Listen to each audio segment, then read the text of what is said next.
What if the man you loved knew exactly how it would end? A quiet roadside motel, a single parked car under a flickering light, and a woman standing outside room 12, barefoot, like she didn't plan to be there long. Natalie Brooks wasn't the kind of person who disappeared. She worked double shifts, called her mother every Sunday, paid her bills early, laughed softly, never loudly, the kind of woman people trusted without thinking twice. So when she told Carla Mendez about the trip, it didn't sound like excitement. It sounded like hesitation. He said, "It's just us. No phones, no distractions, just time together." Carla had frowned. "Since when do you unplug like that?" Natalie didn't answer right away. She just stared at her locker, then said quietly, "Since he started asking me to." 48 hours before the trip, Tyler Grant planned everything. Route mapped, gas stops calculated, motel already booked, no online listing, no digital trail. He called it spontaneous, but nothing about it was. Victor Lang, his manager, would later confirm Tyler had taken 2 days off work, but not for a trip. He logged it as personal leave urgent. No explanation. They left before sunrise. No goodbye texts, no photos, no social posts, just Natalie getting into a car she didn't pack for. Marlon Pierce remembered them. They stopped at his gas station just past the state line. Tyler stayed near the pump. Natalie walked inside. Quiet, polite, but something about her felt off.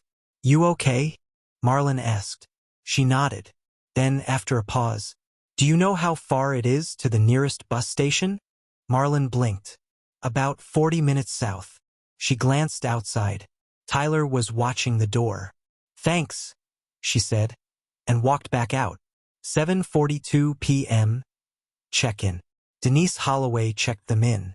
She noticed the way Tyler answered every question. Name, payment, length of stay. Natalie didn't speak, didn't even reach for the key. Just stood there, arms folded tight. Room 12. One bed, one window, one door facing the parking lot. Nothing unusual. At least not yet.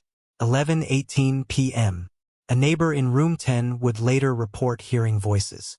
Not shouting, not fighting, just one voice low, steady, and another quieter, like someone trying not to make things worse. 2:06 a.m. The parking lot camera caught something. The door to room 12 opened.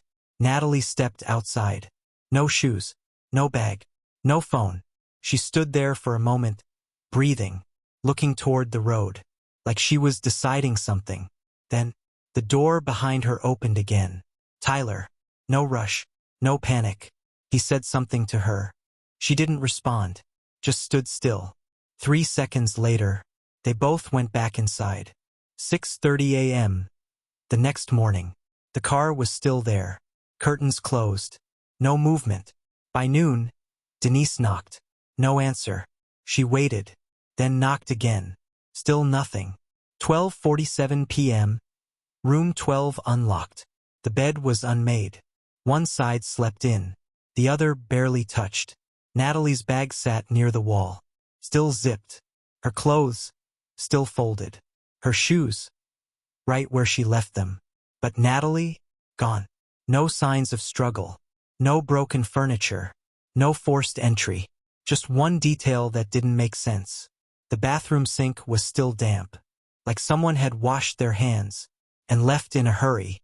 If Natalie never planned to leave, why did she walk outside in the middle of the night, barefoot?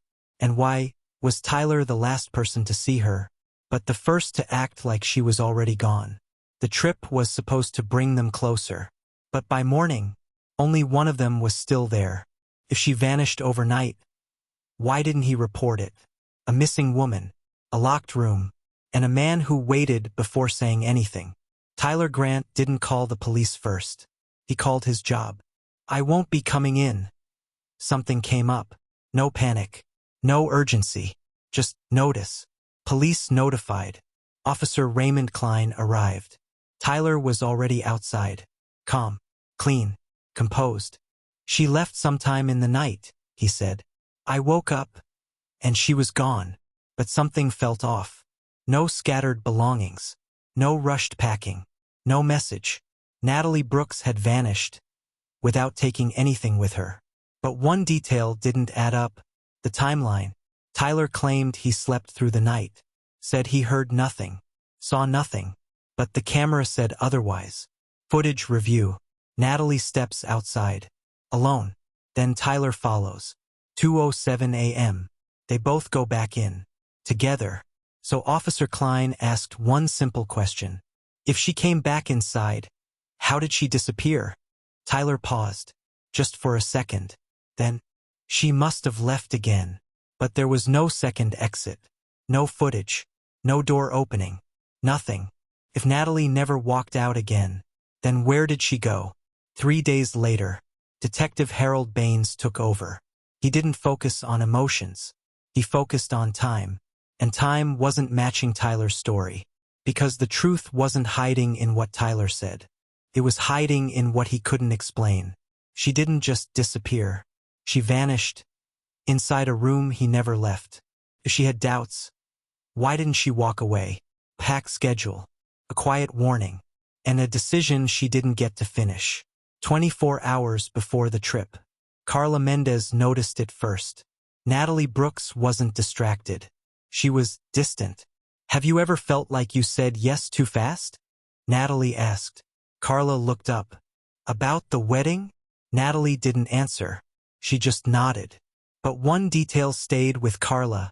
He doesn't like when I change plans, Natalie said softly.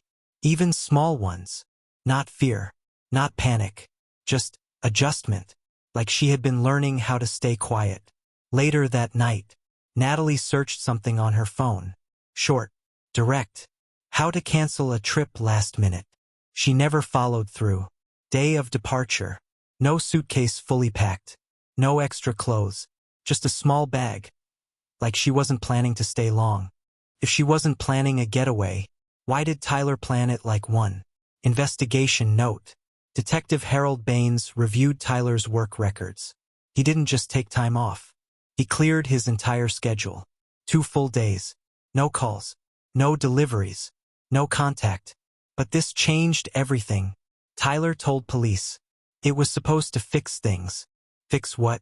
Final moment.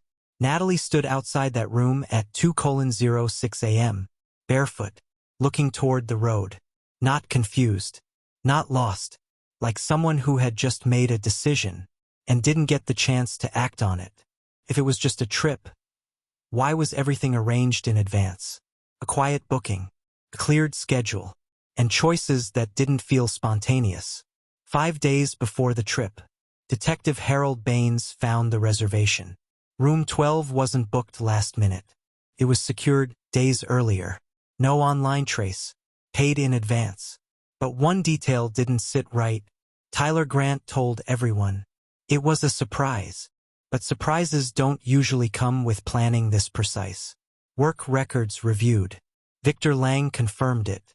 Tyler didn't just request time off. He made sure no one could reach him. No pending tasks. No callbacks. Nothing left open. Like he didn't expect to be interrupted. On screen, night of disappearance. Back in room 12, 2 people walked in. Only one story walked out. Tyler said he slept. Said nothing happened. Said she left. But the room said something else. But one detail changed everything. The sink was damp. Not splashed. Not messy. Just recently used. Detective Baines asked quietly. If you woke up and she was gone, why wash your hands? Tyler didn't answer. What happened in that room? After 2:07 a.m.? No forced exit. No second sighting. No trace outside. Which left one possibility investigators couldn't ignore. She didn't leave. If nothing happened that night, why did someone hear it? A thin motel wall. A restless guest. And a moment no one was meant to remember. Room 10 to 2 a.m. A guest couldn't sleep. Not because of noise, but because of how controlled it sounded. Not shouting. Not chaos. Just one voice, steady.